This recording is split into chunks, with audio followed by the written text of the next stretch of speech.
También les recuerdo que los libros de los derechos humanos en México y el control difuso y la recepción del control de convencionalidad en materia de derechos humanos en México están a la venta, que contienen la totalidad y más allá de lo que se está exponiendo en estas sesiones.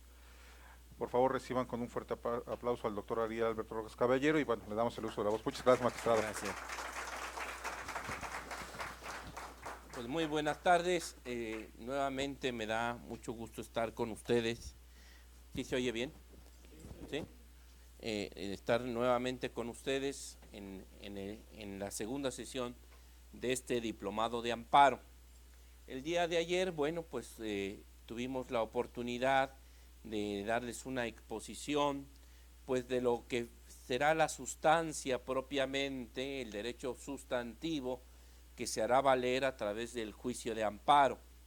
Creo que con muy buena técnica pedagógica, el que diseñó el diplomado, pues estableció primero la necesidad de llamar la atención de los asistentes a este diplomado, de la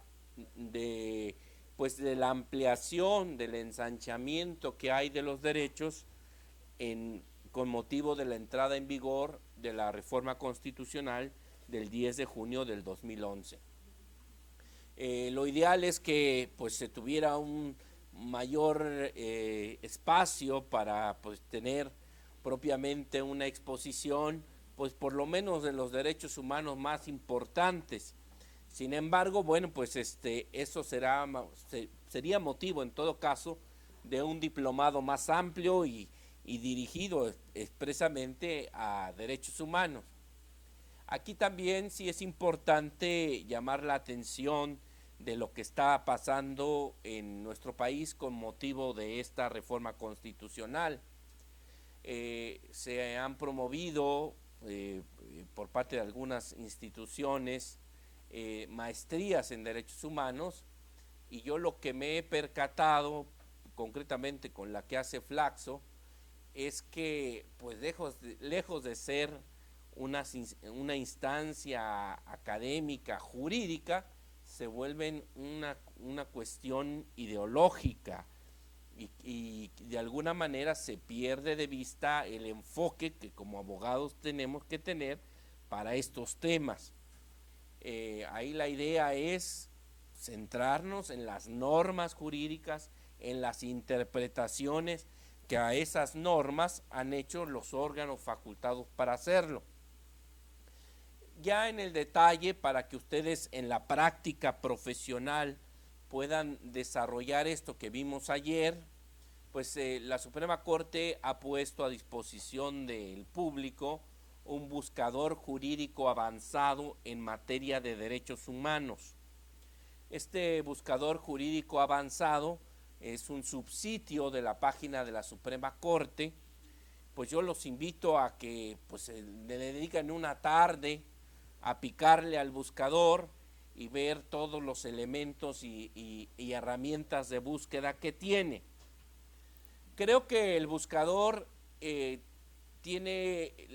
necesita que el operador jurídico que recurre a él, pues sí tenga una noción, digamos, por lo menos básica, del derecho internacional de los derechos humanos, porque si no se van a perder.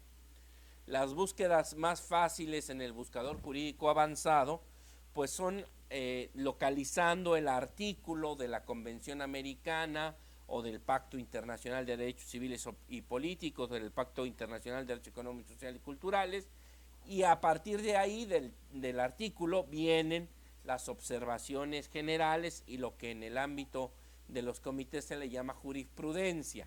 Lo mismo en el caso de la Convención Americana, como que es más feliz la búsqueda si parten de los artículos de los tratados.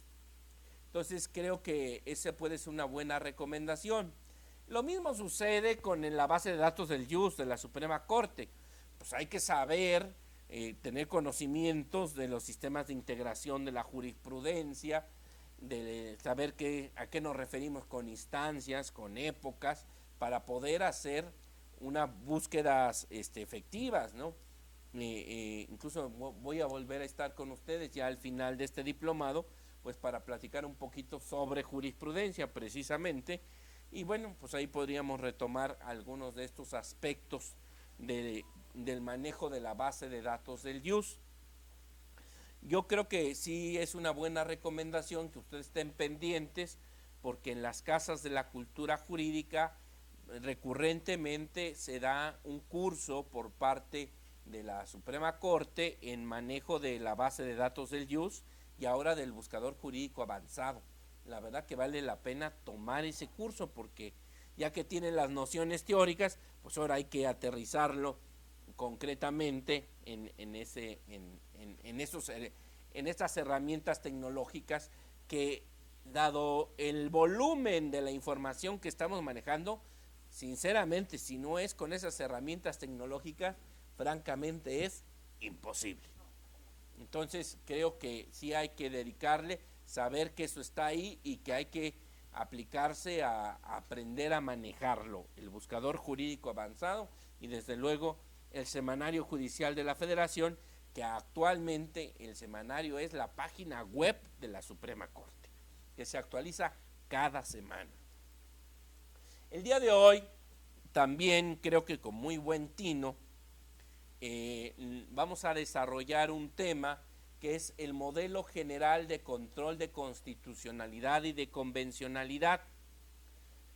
Creo que como también con muy buen tino quien diseñó este diplomado, pues pensó que yo tenía 2 libros, el primero para la primera clase y el segundo para la segunda, que expresamente son los temas que se abordan.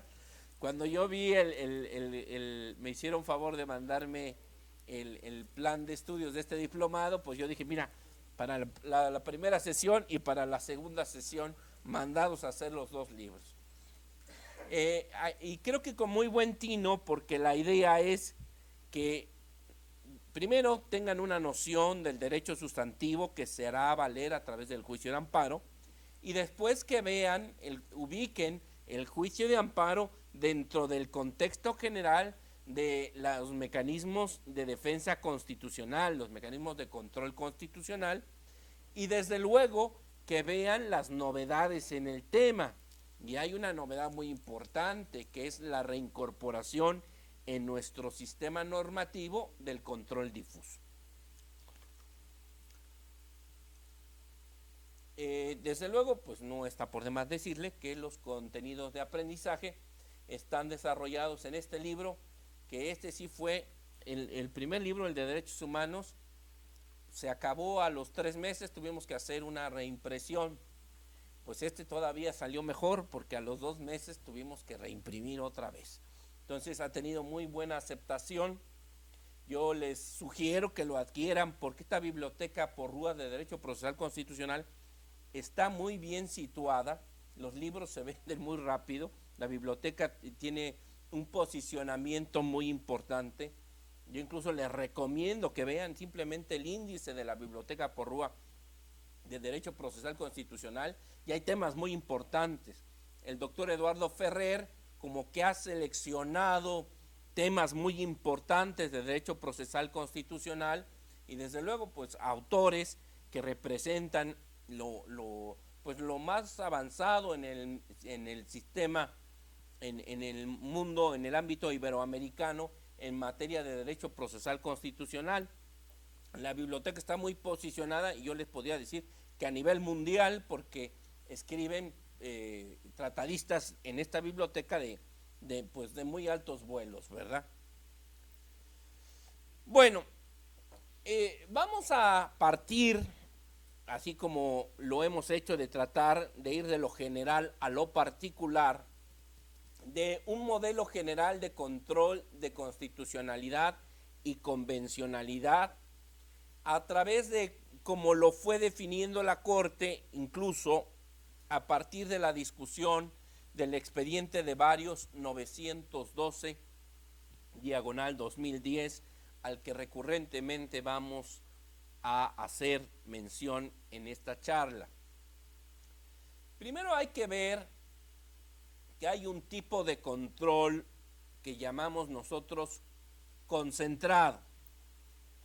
Nos vamos a situar en México. En México hay un tipo de control de constitucionalidad y convencionalidad concentrado. ¿Por qué estamos hablando de constitucionalidad y convencionalidad?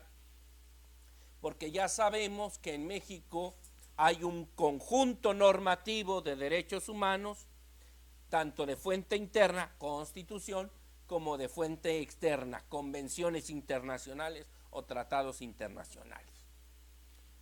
Podríamos decir con mayor puntualización que este es un modelo general de control de regularidad constitucional y de regularidad convencional.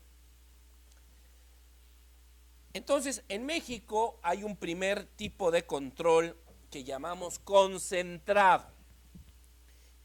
Este tipo de control concentrado es el que realiza el Poder Judicial de la Federación. El Poder Judicial de la Federación, a través de mecanismos como las controversias constitucionales y las acciones de inconstitucionalidad previstas en el artículo 105 en las fracciones 1 y 2, el amparo indirecto y el amparo directo. Esa es la chamba fundamental del Poder Judicial de la Federación. Es un control concentrado porque solo lo realiza el Poder Judicial de la Federación. Incluso dentro del Poder Judicial de la Federación, pues sabemos que las controversias constitucionales y las acciones de inconstitucionalidad son facultades exclusivas de la Suprema Corte, ¿verdad? Ahora hicimos la oferta más accesible, ¿eh? El que compre el libro de control le regalamos el disco, porque veo que quieren apuntar todo, pues ahí están las láminas, mejor se las llevan con el disco, ¿verdad? Más barato por docena, ¿no? Entonces tenemos que es un control concentrado. En la discusión del expediente de varios 912/2010, propuso el ministro Cosío Díaz que se hablara también de un control por determinación constitucional específica, que es la facultad que tiene el Tribunal Electoral en el juicio de revisión constitucional electoral para desaplicar normas que se estimen inconstitucionales. Se modificó con motivo del caso Castañeda Gutmann contra los Estados Unidos mexicanos, se modificó la Constitución para darle la facultad al Tribunal Electoral del Poder Judicial de la Federación de desaplicar leyes electorales que estime violatorias de derechos humanos. Finalmente, creo que sigue siendo un control concentrado. ¿Por qué? Porque nada más lo hace un tribunal, el Tribunal Electoral del Poder Judicial de la Federación. Aquí quiero que nos quedemos con esto: control concentrado, el que realiza el Poder Judicial de la Federación con los mecanismos procesales expresamente previstos en la Constitución y a través de las formas procesales reglamentadas en cada una de las leyes específicas. Ley reglamentaria de las fracciones 1 y 2 del artículo 105 de la Constitución, ley de amparo reglamentaria de los artículos 103 y 107, artículos 41 y 99 de la Constitución y la ley que crea el sistema de medios de impugnación en materia electoral. Es un control, es concentrado en México en el Poder Judicial a través de estas instituciones y a través de las reglamentaciones procesales correspondientes, las de las acciones, controversias, las de amparo y de las facultades del Tribunal Electoral. Sin embargo, como vamos a ver, con motivo de varios acontecimientos jurídicos de la mayor trascendencia, entre ellos la entrada en vigor de la reforma constitucional del 10 de junio del 2011, de la que hablamos el día de ayer, y de la recepción nacional de una de las 4 sentencias que obligan a México a realizar un control de convencionalidad ex oficio es que en México se reincorpora algo que siempre hemos tenido, pero como lo vamos a ver, la jurisprudencia lo prohibió, y era el control difuso, que está encomendado al resto de los tribunales. No hay ley reglamentaria, tiene su asidero en el artículo 1 y 133 de la Constitución, como vamos a ver con detalle, y esto involucra que todos los jueces, todos los órganos que dirimen controversias aplicando la ley al caso concreto, ahora en México están facultados para desaplicar una ley que estimen contraria a derechos humanos. Y esto sí es una completa novedad, porque a nosotros nos habían enseñado que solo a través de los mecanismos de control constitucional, pues era que se podía lograr el beneficio de que una ley no se nos aplicara. Los abogados en México fuimos educados con este aforismo: dura lex, sed lex. Y si una ley la estimábamos inconstitucional, pues teníamos que promover nuestro amparo contra leyes para poder lograr que se nos desaplicara esa ley. Pero esto ha cambiado con motivo de varios acontecimientos. Vamos a volver a este cuadrito porque pues este es el esquema general que hay de medios de control, de control de constitucionalidad y convencionalidad de nuestro país, con sus distintas circunstancias. Pero a todos estos mecanismos ahora se reincorpora la facultad y más bien la obligación de todos los jueces de contrastar la ley que tienen que aplicar en un caso concreto con ese corpus juris de derechos humanos. Y si la estiman violatoria de esos derechos humanos, en un caso extremo, como vamos a ver, desaplicarla en el caso concreto. Vamos a dar una pequeña noción de control difuso que desde luego vamos a ir perfeccionando para irla aterrizando. El control difuso en México ahora es un deber internacional y constitucional de todos los jueces de realizar la confrontación entre la norma general que se debe aplicar en un caso concreto sujeto a su jurisdicción y el conjunto normativo de derechos humanos de fuente interna, la Constitución, y de fuente externa, los tratados internacionales. Ustedes como litigantes seguramente tienen la experiencia de que puede ser que en un litigio el juez tenga que aplicar una norma.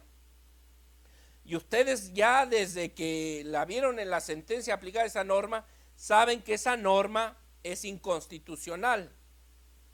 Y lo que tradicionalmente se tenía que hacer es pues esperar, agotar la apelación a esa sentencia ordinaria, si había ese recurso, y después el amparo directo.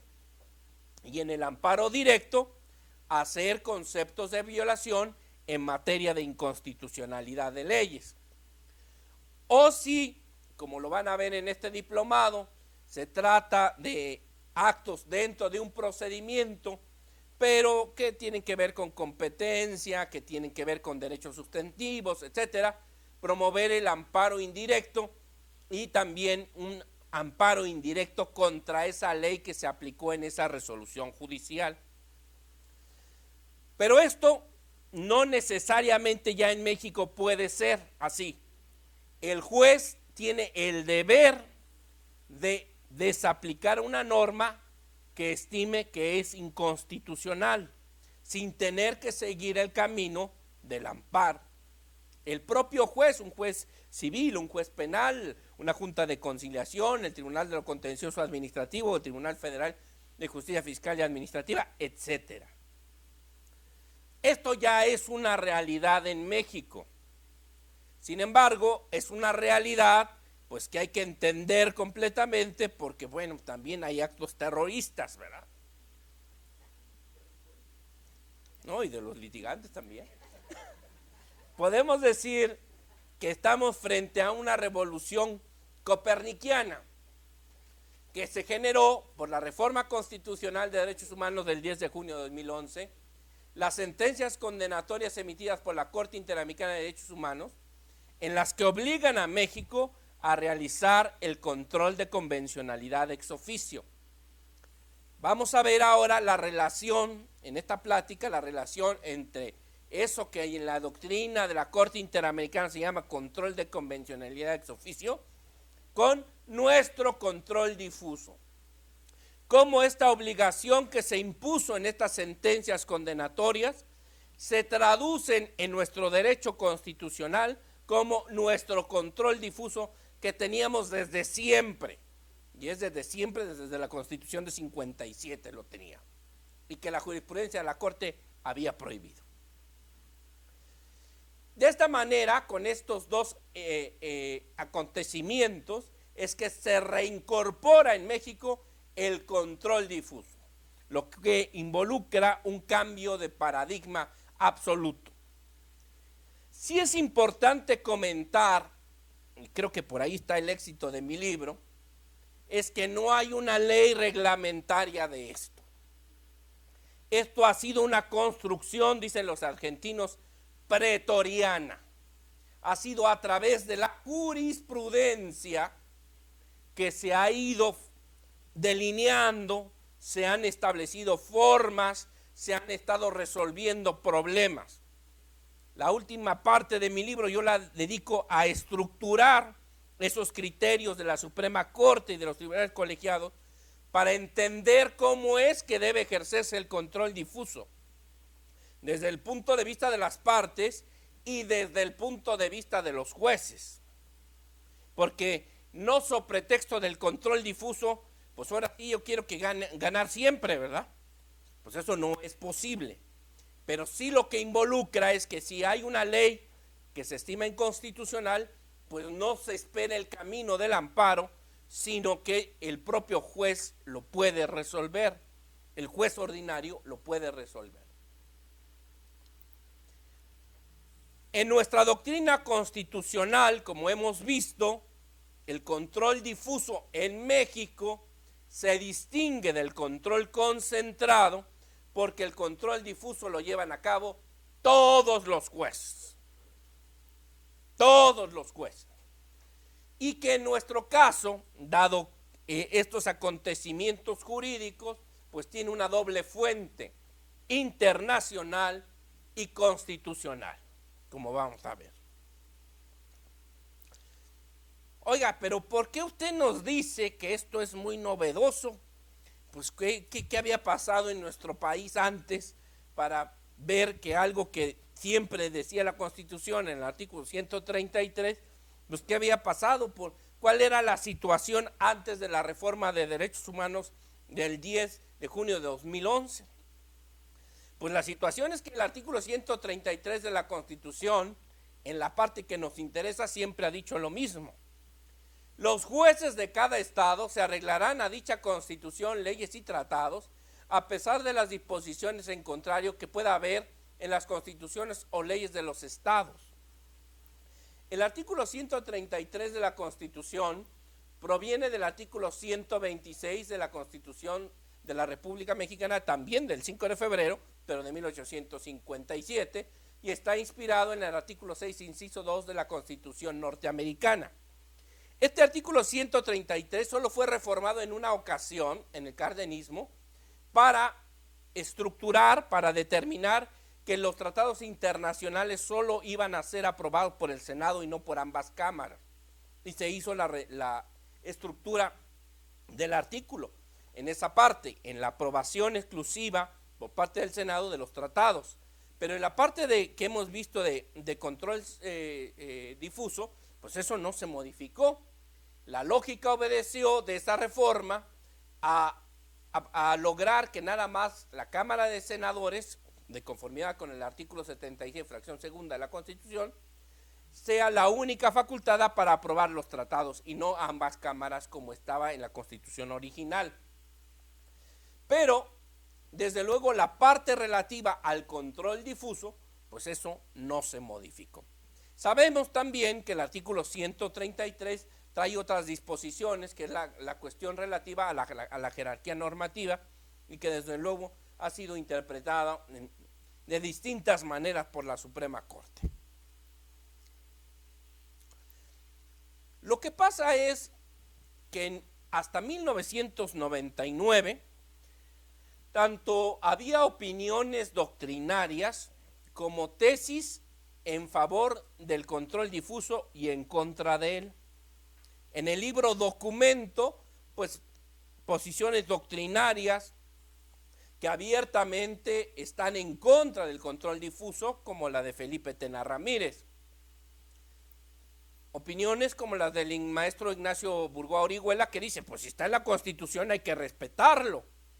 Y bueno, es lógico que pues, un juez que tenga que aplicar una disposición que sea abiertamente inconstitucional, pues el 133 de la Constitución, lo está obligando a desaplicar esa ley y preferir la aplicación de la Constitución, opinión que suscribo plenamente. Pero también la Corte se había pronunciado en un sentido y en otro, pero no había jurisprudencia. Fue hasta 1999 cuando se integró la jurisprudencia de rubro control difuso de la constitucionalidad de normas generales, no lo autoriza el artículo 133 de la Constitución. La influencia de Felipe Tena Ramírez se hizo presente nuevamente en la Corte, y la Corte 99 determinó, a partir de la opinión del maestro Tena, de que era una aberración jurídica el control difuso, que fue una disposición impensada en el Constituyente de 1917, que era una copia extralógica del sistema norteamericano, etc. Yo me encargo de todos esos argumentos del exministro Tena Ramírez y demuestro que ni es una imitación extralógica, ni que fue impensada, sino que los constituyentes estaban plenamente conscientes de lo que estaban haciendo y había plena voluntad de querer instaurar un sistema paralelo de control y no solo dejárselo al Poder Judicial de la Federación. Entonces, en 99 se integra la jurisprudencia que prohíbe el control difuso. Luego otra tesis que dice control judicial de la Constitución es atribución exclusiva del Poder Judicial de la Federación. Cuando uno platica con jueces o magistrados locales, pues siempre está la idea de que eso del control de la constitucionalidad, el control de la regularidad de derechos humanos, pues eso le toca a los federales, no nos toca a nosotros. Pues esto ha cambiado y ahora también les toca a ellos, ¿verdad? Nos toca a todos los jueces. También le tocó al contencioso administrativo, dice el Tribunal Federal de Justicia Fiscal y Administrativa, carece de competencia para pronunciarse sobre los vicios de constitucionalidad que en la demanda respectiva se atribuyan a cualquier cosa, pero ahí particularizan en una regla administrativa. Yo recuerdo que cuando había conceptos de impugnación que se hacían valer en la justicia administrativa y se planteaba la inconstitucionalidad de la norma, pues se calificaban esos conceptos de impugnación como inatendibles porque este tribunal no tiene competencia para pronunciarse en materia de constitucionalidad. Bueno, pues eso también ha venido cambiando. Y luego hasta el Tribunal Electoral le tocó, antes de la reforma, que le dio la facultad de poder desaplicar leyes que estimara inconstitucionales. Tribunal Electoral, Poder Judicial de la Federación, carece de competencia para pronunciarse sobre inconstitucionalidad de leyes. Esto se modificó, hubo una reforma que permitió que ahora el Tribunal Electoral tenga esas facultades, y eso fue producto del caso Castañeda-Guzmán contra los Estados Unidos mexicanos. Entonces, la aplicación de los criterios invocados impedía que se realizara el control difuso de constitucionalidad de leyes, y solo a través del juicio de amparo, los gobernados de a pie, podíamos en un momento dado plantear que una ley aplicada en un procedimiento judicial pudiera ser violatoria de derechos humanos. Pero, como les anuncié, les adelanté, la situación cambió. Y esa situación cambió por varias fuentes internacionales. Por 4 sentencias condenatorias al Estado mexicano entre 2009 y 2010 que obligan a realizar el control de convencionalidad ex oficio. El caso Rosendo Radilla Pacheco, que es el más emblemático, el que discute la Corte en el expediente de varios 912/2010, el caso Fernández Ortega y otros, el caso de Valentina Rosendo Cantú y otra contra México, y el caso de los ecologistas presos Cabrera García y Montiel Flores contra México. En esos párrafos, las sentencias de la Corte obligan a los jueces del Estado mexicano a realizar el control de convencionalidad ex oficio. Vamos a ver qué es esto del control de convencionalidad ex oficio y cómo surge en la jurisprudencia de la Corte Interamericana. Pero aquí lo que nos interesa es entender en México el resultado, cómo es que se reincorporó en México el control difuso. Incluso en el caso de Cabrera García y Montiel Flores contra México, la Corte es enfática en que todos los órganos vinculados con la administración de justicia están obligados a realizar el control de convencionalidad ex oficio. Hay que recordar que el Estado mexicano aceptó la competencia contenciosa de la Corte Interamericana de Derechos Humanos mediante la declaratoria del 17 de diciembre de 1998, que fue publicada en el Diario Oficial de la Federación el 24 de febrero de 99. Es importante destacar aquí que no por haber ratificado la Convención Americana Pacto de San José, ipso iure se acepta la competencia contenciosa de la Corte. Se requiere de un acto del Estado posterior, como fue esta declaratoria de 1998. De tal manera que pues México, al haber aceptado la competencia contenciosa de la Corte, pues lógicamente pues no puede no cumplir con esas sentencias. Al haber aceptado la competencia contenciosa, está obligada a cumplir con esas sentencias que obligan a hacer el control de convencionalidad ex oficio. Pero en México se reincorpora también el control difuso con motivo de lo dispuesto en los artículos 1, que establece la obligación de respetar los derechos, y 2, el deber de adoptar disposiciones de derecho interno, y 29, el deber de aplicar la norma más favorable de la propia Convención Americana de Derechos Humanos, que curiosamente está vigente en nuestro país desde el 24 de marzo de 1981, pero estamos descubriendo el hilo negro, ¿verdad? También decimos que la reincorporación del control difuso en México tiene como fuente los artículos 26, que establece el pacta sunt servanda, lo pactado debe ser cumplido, y 27, no invocación de disposiciones de derecho interno para incumplir un tratado, de la Convención de Viena del derecho de los tratados, también vigente en 1980. Un comentario al margen. En México, como que hubo varias oleadas para la recepción del derecho internacional y el derecho internacional de los derechos humanos, y la primera oleada fuerte fue en el gobierno de Miguel de la Madrid. En el gobierno de Miguel de la Madrid se ratificaron todos los tratados habidos y por haber, los 80s. Después, con el presidente Fox, se invitó a México, incluso la oficina del Alto Comisionado de las Naciones Unidas para los Derechos Humanos abrió una oficina en México. Pero previamente también, pues este proceso para ratificar para hacer la declaratoria y aceptar la competencia contenciosa de la Corte Interamericana. O sea, fueron varios pasos que se fueron dando a lo largo del tiempo.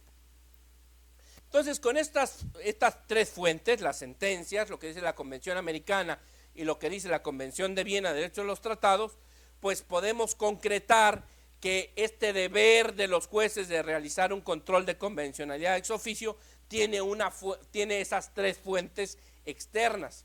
Pero también hay fuentes nacionales. la reforma constitucional en materia de derechos humanos, que sabemos que es del 10 de junio de 2011, que está en vigor a partir del día siguiente, 11 de junio de 2011, particularmente los contenidos normativos previstos en el artículo 1 constitucional. En la argumentación que lleva la Corte para reincorporar el control difuso en nuestro sistema, Corte Mexicana, en nuestro sistema, el acento se pone en el artículo 1.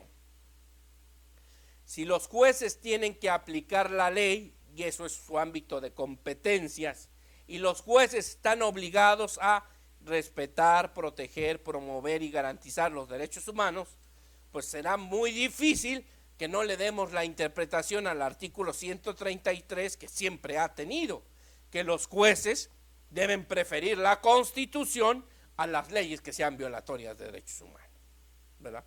Entonces, es esta reforma de derechos humanos que permite, pues, dar ese salto cuántico y reincorporar el control difuso.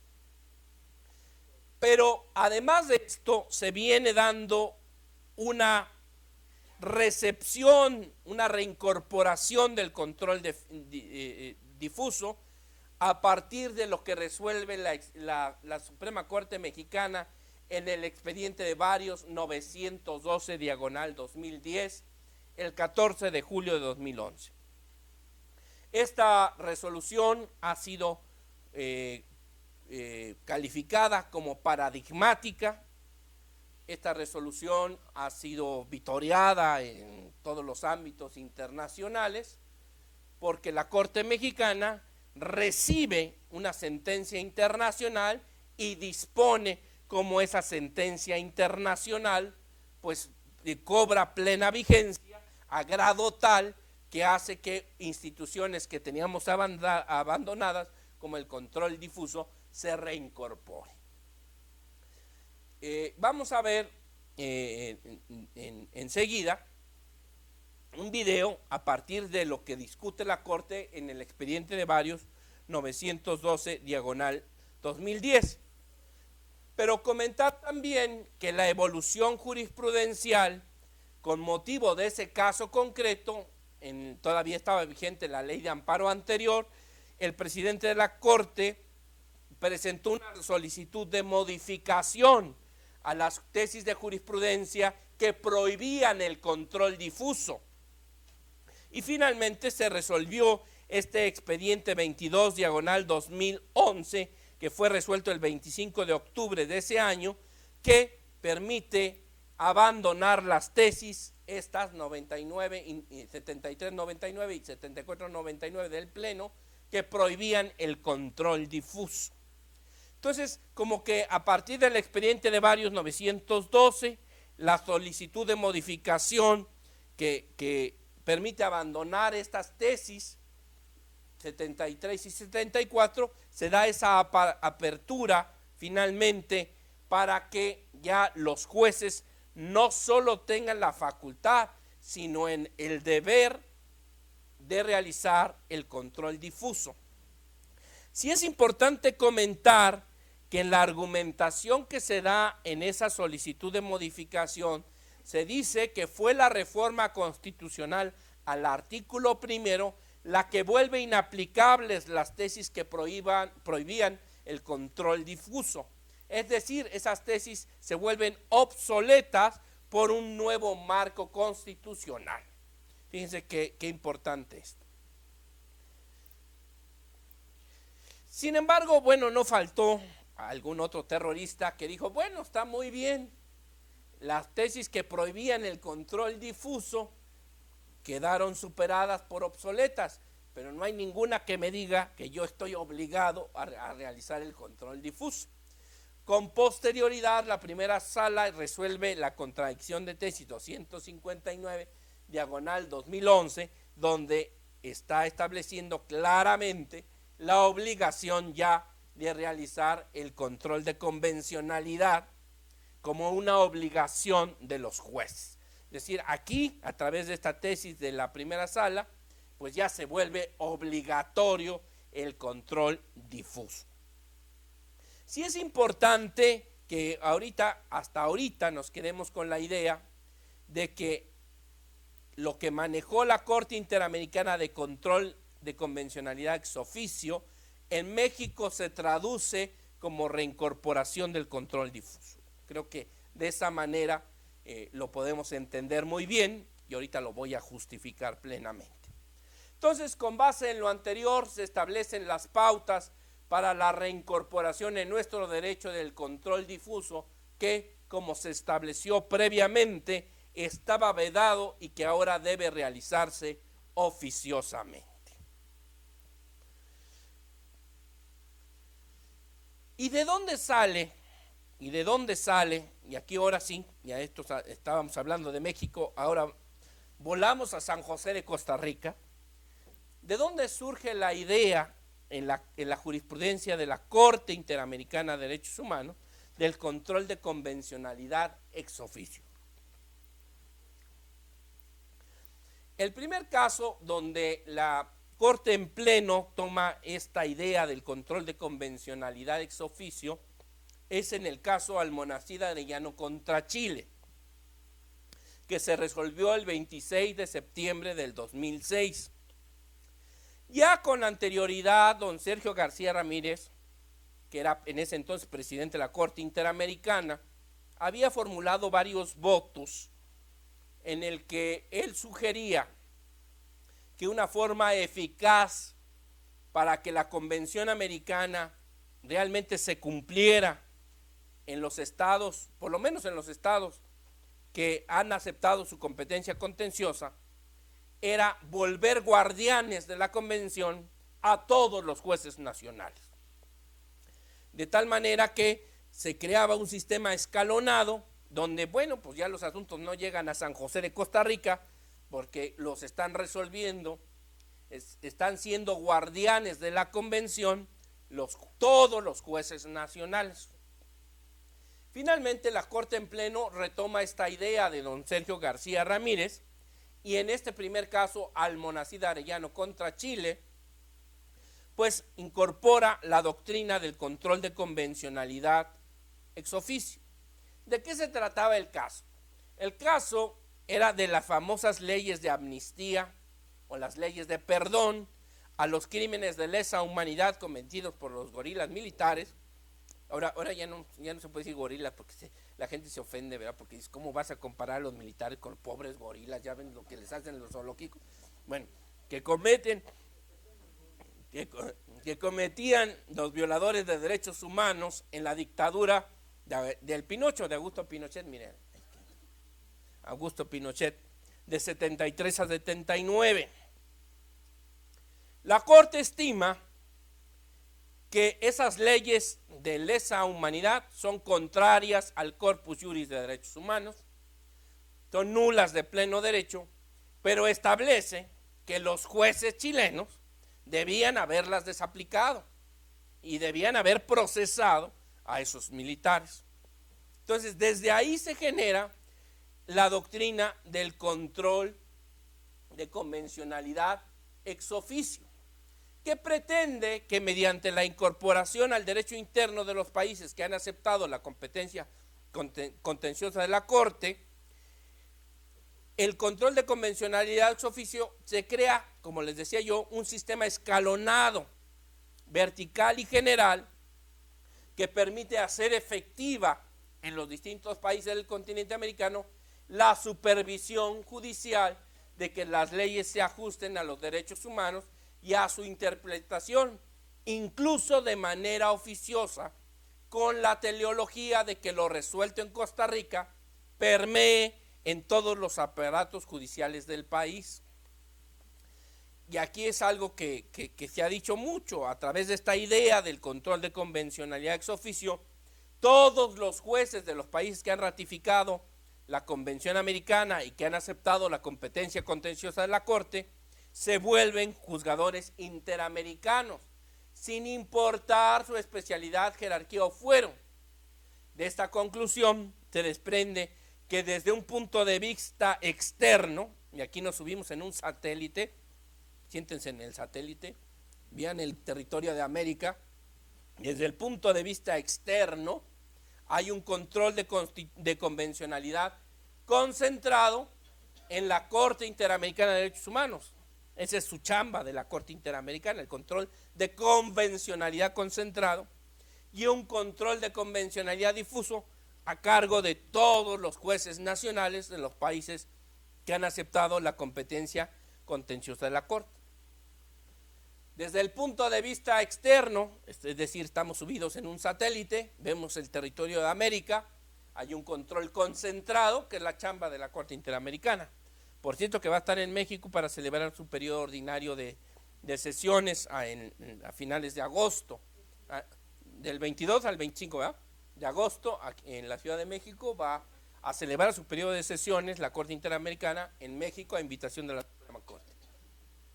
Y un control difuso a cargo de todos los jueces nacionales. Esta es la idea del control de convencionalidad. Sin el control de convencionalidad ex oficio, pues la Corte resuelve muy poquitos casos al año, 6 casos al año, 7 casos al año. Pues es muy difícil que esto permee en todos los países. Pero si a todos los jueces nacionales les doy la facultad de velar por la Convención Americana, pues hago que esto sea más efectivo. Es una idea genial de don Sergio García Ramírez.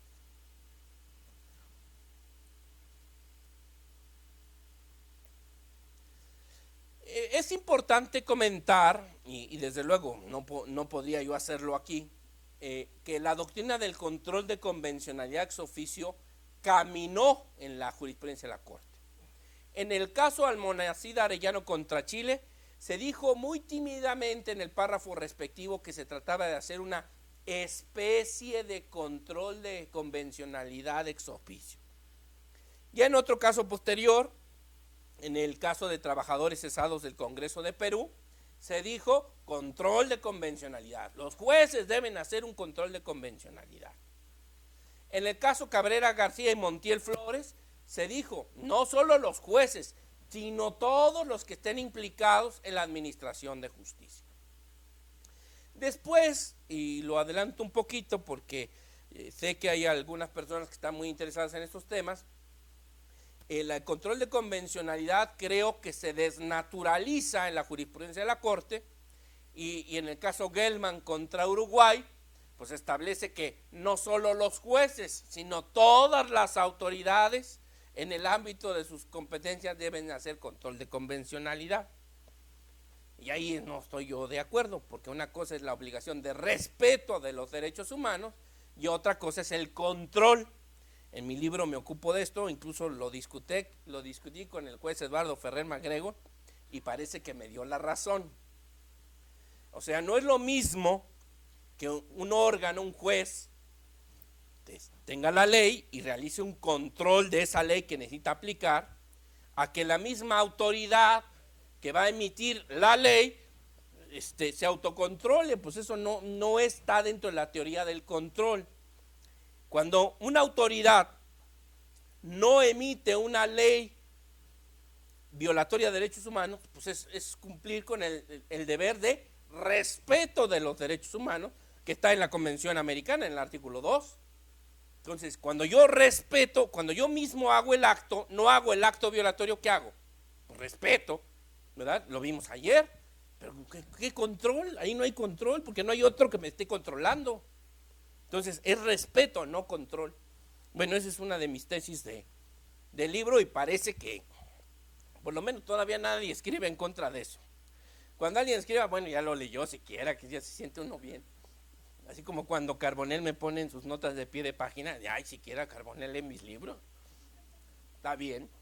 Bueno, vamos a poner el video. Las luces se apagan acá, ¿verdad? Vamos a ver el video de lo que resuelve la Corte en el expediente de varios 912/2010. Bueno, tú ponlo si quieres, yo le apago acá. Ah, sí, para las fotos, sí.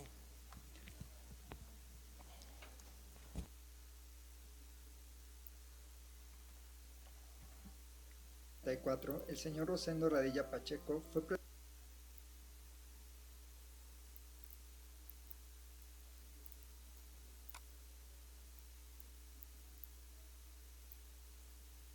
presunta víctima de desaparición forzada por elementos del ejército En 1974, el señor Rosendo Radilla Pacheco fue presunta víctima de desaparición forzada por elementos del ejército mexicano, después de varias denuncias interpuestas por sus familiares ante instancias estatales y federales. El 15 de noviembre de 2001, la Comisión Mexicana de Defensa y Promoción de los Derechos Humanos y la Asociación de Familiares Detenidos Desaparecidos y Víctimas de Violaciones a los Derechos Humanos en México presentaron una denuncia contra el Estado mexicano ante la Comisión Interamericana de Derechos Humanos. Posteriormente, ante el incumplimiento del Estado mexicano respecto de las recomendaciones hechas por la Comisión Interamericana, el 15 de marzo de 2008, ese órgano internacional sometió el caso a consideración de la Corte Interamericana de Derechos Humanos.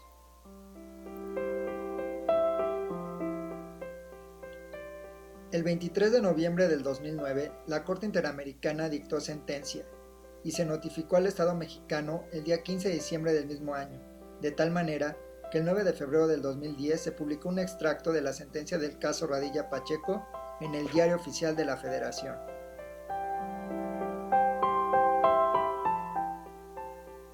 Con fecha 26 de mayo del 2010, el entonces ministro presidente Guillermo Ortiz Mayagoitia formuló una consulta al tribunal en pleno, encaminada a lo siguiente: analizar qué medidas y trámite debía seguir el Poder Judicial de la Federación para atender dicha sentencia y evaluar las medidas de reparación ordenadas por la Corte Interamericana de Derechos Humanos por considerar trascendente la posición y las acciones que el Poder Judicial de la Federación debía adoptar al respecto. De la anterior consulta se formó el expediente Varios 489/2010, en el cual el tribunal en pleno, con fecha 7 de septiembre del 2010, ordenó que se determinara cuál debería ser la participación del Poder Judicial de la Federación en el cumplimiento de la sentencia del caso Radilla Pacheco, por lo que sería necesario, primero, analizar si en el caso concreto se configuraba alguna de las salvedades a las cuales se condicionó el reconocimiento de la competencia contenciosa de la Corte Interamericana de Derechos Humanos. Segundo, interpretar el alcance de las reservas o declaraciones interpretativas que formuló el Estado mexicano, tanto al adherirse a la Convención Americana de Derechos Humanos como a la Convención Interamericana sobre Desaparición Forzada de Personas. Y tercero, definir qué obligaciones concretas le resultan al Poder Judicial de la Federación y la forma de instrumentarlas. Con base en lo anterior, se abrió el expediente Varios 912/2010, que por razón de turno le correspondió conocer a la señora ministra Margarita Beatriz Luna Ramos. En principio, respecto al tema del análisis de la configuración de alguna de las salvedades a las cuales se condicionó el reconocimiento de la competencia contenciosa de la Corte Interamericana de Derechos Humanos por parte del Estado mexicano, el Tribunal Pleno indicó que no se estaba en posibilidad de analizar, revisar o discutir si la sentencia de la Corte Interamericana de Derechos Humanos fue correcta o incorrecta, ya que al ser cosa juzgada es obligatoria para el Estado mexicano.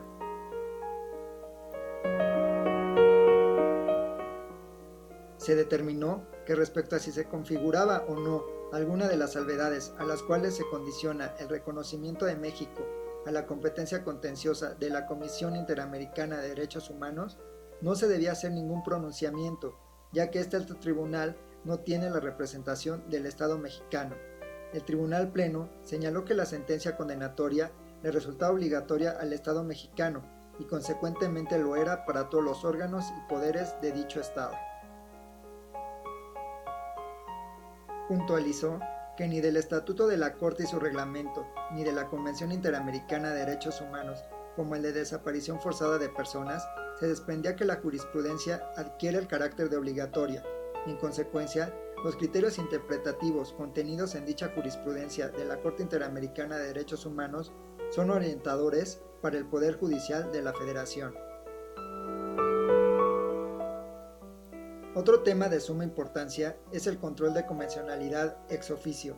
El Tribunal Pleno puntualizó que dicho control lo deben ejercer todos los órganos que tengan funciones materialmente jurisdiccionales, ya que se tiene la obligación constitucional de interpretar siempre los tratados de manera más beneficiosa para la persona. Se destacó que el control de convencionalidad está acorde con el espíritu y la letra del artículo 1 constitucional, y en consecuencia se debe realizar por todos los jueces del Estado mexicano de acuerdo a la propia Constitución, no declarando de manera general la inconstitucionalidad de las leyes, sino desaplicando, al caso concreto, aquella norma que es contraria a nuestra Carta Magna o a los tratados internacionales de derechos humanos. El señor ministro José Ramón Cosío Díaz presentó un modelo para hacer compatible al control concentrado con el control difuso. Lo que estoy presentándole a ustedes es, de la manera más simplificada, un modelo en el cual creo que podemos llegar a ser compatibles estos elementos. El ministro Ortiz Mayagoitia tuvo una intervención, después tuve yo, traté de hacer estas consideraciones y ahora las expongo. Probablemente el encabezado que dice de control de constitucionalidad sea inadecuado porque no todo es control de constitucionalidad, pero olvidemos un poco de eso. Si ustedes ven el cuadro que está a mano izquierda, dice concentrado, esto corresponde al Poder Judicial de la Federación y únicamente puede hacerse en amparo, en controversias y en acciones de inconstitucionalidad con los fundamentos constitucionales que se están dando ahí. En estos tres casos, y con independencia si los efectos de la sentencia en amparo van a ser generales o relativos, o generales o relativos también en controversias, o generales en acciones, me parece que son los únicos tres posibilidades, y evidentemente por los órganos competentes, para hacer una declaración de inconstitucionalidad de las normas que están siendo impugnadas. Esto lo trataba de explicar el jueves pasado. Hay un segundo nivel que es el del control difuso. El control difuso no significa declaración de inconstitucionalidad, el control difuso significa desaplicación de la norma general que el juzgador estima inconstitucional al caso concreto que se esté enfrentando. Esto, insistía la vez pasada, no se hace en los puntos resolutivos, sino como lo hacemos nosotros en el directo, o lo viene haciendo ya en los cerca de 10 casos que ha resuelto el Tribunal Electoral, en la parte considerativa.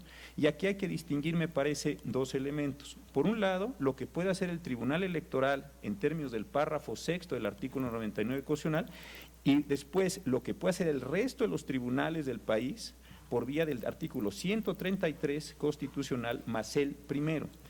En ese sentido, cuando hablo de tribunales federales, obviamente son nosotros mismos, los del Poder Judicial de la Federación, en procesos que no son amparo, controversia o acción, los tribunales llamados así genéricamente administrativos o todos los tribunales locales, sean estos jurisdiccionales o, según se ha denominado, administrativos. Y hay un tercer elemento que también me parece muy importante para darle cumplimiento a esta sentencia Radilla, que es lo que decía la sección anterior, que es el de la interpretación más favorable, como lo decía bien la ministra Sánchez Cordero, bajo el principio pro homine.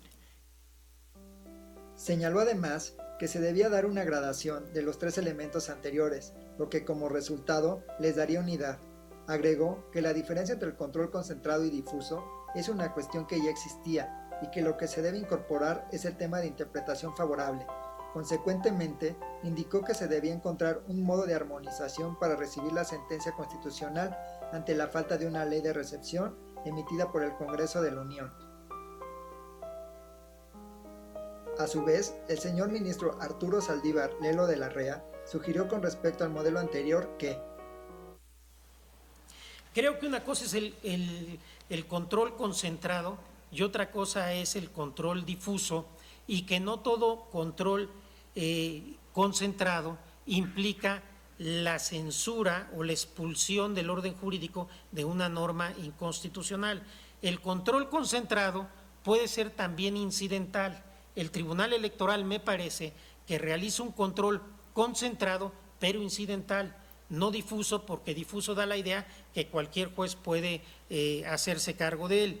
Y nosotros en amparo directo, el Poder Judicial Federal, todo lo demás del Poder Judicial Federal, realizamos un control concentrado, pero incidental, porque desaplicamos para el caso concreto una norma de carácter general.